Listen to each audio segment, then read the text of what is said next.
As a vastu consultant हम सभी को केपी एस्ट्रोलॉजी पता होना चाहिए। बिना टाइम टेकिंग प्रोसेस को किसी प्रोडक्शन को देना हो क्लाइंट को, केपी एस्ट्रोलॉजी जब आप जान जाएंगे तो आप 4-5 फॉर्मूले को याद करके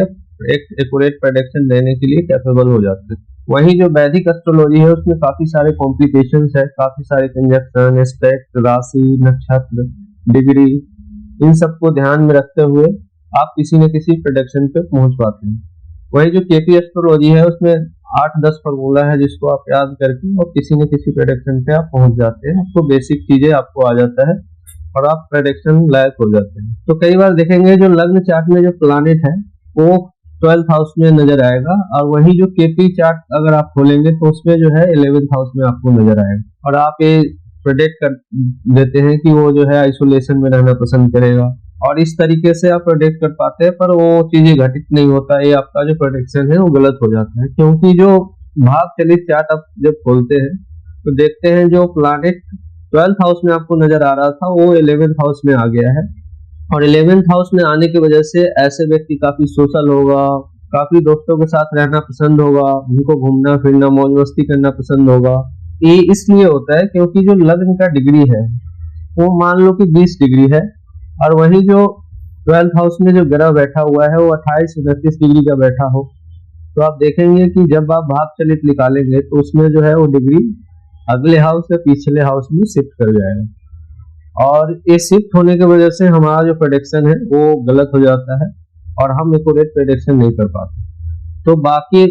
तो वास्तव में जो केपी चार्ट है वो भाव चलित चार्ट का रीडिंग है। भाव चलित ये बताता है कि आपका जो प्लानेट है वो और उसका एग्जैक्ट पोजीशन किस भाव से है और किस भाव का रिजल्ट आपके लाइफ में लेके आएगा, वो भाव चलित कुंडली या केपी चार्ट बताता है। जब भी मैं बोलूं भाव चलित कुंडली या केपी चार्ट तो दोनों को आपको एक ही समझना है। वही जो लग्न चार्ट है, जिसे कि जब भी हम कोई कुंडली बनाते हैं तो उसमें जो पहला जो चार्ट बनाता है उसे लग्न चार्ट बोलते हैं। वो लग्न चार्ट ये बताता है कि जब हम जन्म लिए तो उस टाइम कौन सा ग्रह किस राशि में बैठा है, उसका जो इंफॉर्मेशन है वो देता है लग्न चार्ट।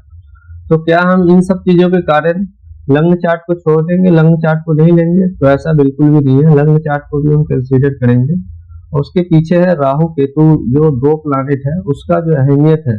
केपी चार्ट में काफी ज्यादा दिया गया है, और वो इस वजह से दिया गया है कि राहु केतु जो प्लानेट है जिस राशि में बैठेगा उसका रिजल्ट देगा, जिस ग्रह के साथ बैठेगा उसका रिजल्ट देगा, और जिस ग्रह के राशि में बैठा है वो कहाँ पोजिटेड है और वो अच्छा है या बुरा है उसके हिसाब से वो फल देने के लिए बाध्य होता है। वहीं उनके दृष्टि को देखने के लिए, उनको समझने के लिए जो है हम लग्न चार्ट को कंसीडर करेंगे, और लग्न चार्ट हमारे लिए उतना ही उपयोगी होगा जितना केपी चार्ट। दोनों को हम अलग अलग अंडरस्टैंड करेंगे कि किस तरीके से देखना है, और देख के हम एक परफेक्ट प्रेडिक्शन पे पहुंच पाएंगे। तो हम स्टार्ट करते हैं। केपी एस्ट्रोलॉजी के जब भी हम बात करेंगे तो जब भी मैं बोलूंगा हाउस या फिर भाव तो इसका मतलब है कि कस्प का बात हो रहा है, या जब भी मैं कस्प बोलूंगा तो उसका मतलब है कि हाउस या भाव का बात करना है। केपी एस्ट्रोलॉजी में जो किसी भी भाव को देखते हैं उसके लिए हम कस्प शब्द का प्रयोग करते हैं, और कस्प का मतलब है कि भाव, या फिर भाव का मतलब जो है कस्प, और हमें इसी तरीके को समझकर हम आगे बढ़ना है ताकि हमें देखने में कोई परेशानी और कंफ्यूजन क्रिएट ना हो। तो जैसे ही मैं बात करूंगा फर्स्ट कस्प तो इसका मतलब है कि ये फर्स्ट हाउस का बात हो रहा है। वही जैसे हम बोलूंगा थर्ड कस्प तो इसका मतलब है कि थर्ड हाउस का बात हो रहा है या तीसरे भाव का बात हो रहा है। तो केपी एस्ट्रोलॉजी पे भाव पर बहुत जोर दिया गया है, तो इस वजह से आपको ये चीजें पता होना चाहिए। इसको देखने के लिए यह सिंह रंग का एक पत्रिका है, और इसमें आप देखेंगे कि 4th कस्प, अगर आपको पास कोई क्लाइंट आता है और वो बोलता है कि हमारे पास प्रॉपर्टी कब आएगा या हमें वाहन सुख कब मिलेगा, तो उसके लिए जो रिस्पॉन्सिबल हाउस है वो 4th हाउस है, और 4th कस्प या 4th जो हाउस है उसके जो सब लॉर्ड है वो बताएगा प्रोमिसेस के बारे में कि वो चीजें आपके लाइफ में कब मिलेगी। 4th हाउस के दशा या महादशा जब भी आएगा तो हम ये बता सकते हैं कि इस दशा में आपको प्रोमिसेस का मतलब है कि वो कोई बंदा आपको प्रॉमिस करता है कि इस हाउस से संबंधित जो है चीजें या इस हाउस से संबंधित रिजल्ट देने के लिए मैं प्रोमिसेस करता हूँ। तो 4th हाउस में जो कोई भी उसका सब लॉर्ड बंदा है वो प्लानेट जाकर आपको अपने दशा या मंत्र दशा में उस हाउस से संबंधित तक चीजें देगा, जिसे कि हम प्रोमिसेस कहा गया।